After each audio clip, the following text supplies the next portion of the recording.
10वीं बार मुख्यमंत्री नीतीश कुमार और ये इसके साथ ही 18वीं विधानसभा बिहार में बनती हुई। और यहां पर देखिए ये हाथ दोनों के मजबूती से जुड़े हुए, आपस में मिले हुए, और प्रधानमंत्री जनता जनार्दन को वहां मंच से प्रणाम करते हुए साथ में इधर आपको बिहार के गवर्नर आरिफ मोहम्मद खान भी नजर आ रहे हैं। एक अवतारी पुरुष, एक ऐसा पुरुष जिसने भारत को नई ऊंचाइयों पर ले जाने का संकल्प किया है। बिहार का और वहां मौजूद लोग ये भी कह रहे हैं कि हमारे बीच में यहाँ अवतारी पुरुष प्रधानमंत्री नरेंद्र मोदी, और ये पहली बार नहीं है जब किसी ने उनको ये संज्ञा दी हो।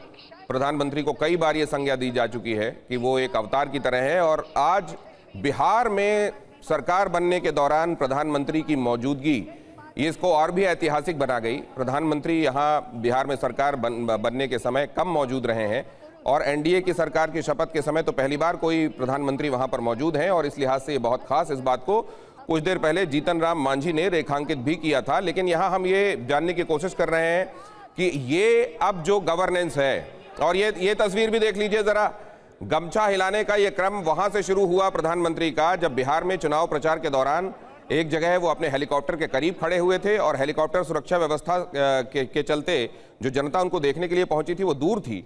उन्होंने गमछा हिलाकर जनता जनार्दन का वहां अभिवादन किया था। और अगर मैं सही हूं तो ये वैशाली या शायद दरभंगा के आसपास की बात है जहां उन्होंने गमछा हिलाया था।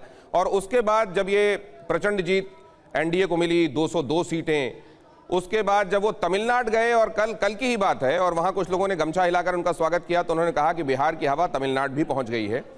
इसलिए अब जीत और जनता की तरफ आश्वस्ति का एक प्रतीक, और उसको अभिवादन देने पहुंचाने का, और उसका अभिवादन स्वीकारने का एक प्रतीक भी, उल्लास को व्यक्त करने, उत्साह को व्यक्त करने का प्रतीक भी गमछे का हिलाना बन गया है। प्रधानमंत्री समेत तमाम डिग्निटरीज अब मंच से नीचे की तरफ आते हुए, अब से कुछ देर पहले प्रधानमंत्री नरेंद्र मोदी ने एकदम झुककर सामने जनता जनार्दन को प्रणाम किया। नीतीश कुमार भी जनता का अभिवादन स्वीकार करते हुए, और आपको यहाँ गवर्नर भी नजर आ रहे हैं। इस पर हम चर्चा कर रहे थे कि क्या चीजें बदली, क्या चीजें वैसी ही हैं। अब इस गवर्नमेंट में नीतीश स्टाइल ऑफ गवर्नेंस की छाप कितनी रहेगी, और कितना भारतीय जनता पार्टी की स्टाइल दिखाई देगी, ये भी एक बड़ा सवाल है। इस पर भी मैं अवधेश जी आपका कमेंट चाहता हूँ। नहीं, देखिए, ये हमारे विश्लेषण का दृष्टिकोण होता है, ये दोनों को मिलाकर के ही थी। और नीतीश कुमार की ये स्टाइल बिहार में हमेशा दिखी है, और भारतीय जनता पार्टी के साथ वो ज़्यादा अपने को सहज महसूस करते हैं, क्योंकि भारतीय जनता पार्टी में डिसिप्लिन के अनुसार उनके साथ जो मंत्री जैसा चाहते हैं वो करते हैं। बहुत दिक्कत होती है तो केंद्रीय नेतृत्व से बातचीत कर लेते थे। लालू जी के साथ जाने के बाद जो उनकी बार बार असहजता हुई है, वो इसी कारण हुई है कि बहुत सारे निर्णय उधर से होने लगे थे। कई मंत्री बात नहीं मानते थे, उससे समस्याएं बढ़ती थी, और उस समय इनका इरिटेशन बढ़ गया था। नीतीश जी को लोग असंतुलित मानने लगे थे, गुस्से में बोलने लगे थे। तो वो दोनों में एक अंतर है। लेकिन नीतीश कुमार ने, अब बिहार आप गए हैं, आपने देखा होगा एक बदला हुआ बिहार आपको मतलब बहुत मायने में दिखाई देता है।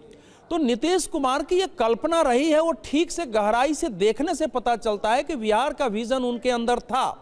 महिलाएं, लड़कियां ज़्यादा से ज़्यादा पढ़े, आरंभिक दिनों से ही उनके लिए वजीफे की घोषणा करना, साइकिल देना, वस्त्र देना, क्योंकि गरीब बच्चियों के पास कपड़े भी नहीं होते। ये महत्वपूर्ण बात आप कह रहे हैं सर, कि तब जब ये समझा जा रहा है कि क्या नीतीश कुमार उतने सक्रिय हैं, ये उसमें भी आपका अगर ये ऑब्जर्वेशन है कि उनका स्टाइल और उनकी छाप हमेशा सरकार में जो रही है वो देखने को मिलेगी। अभिजीत हमारे संवाददाता अलग अलग जगहों से, रूपेश, आकाश सर, पूरे समय शपथ ग्रहण के दौरान उन्होंने अलग अलग कलर्स गांधी मैदान से अब तक पहुंचाए हैं। गांधी मैदान में अभूतपूर्व जुटान हुआ लोगों का।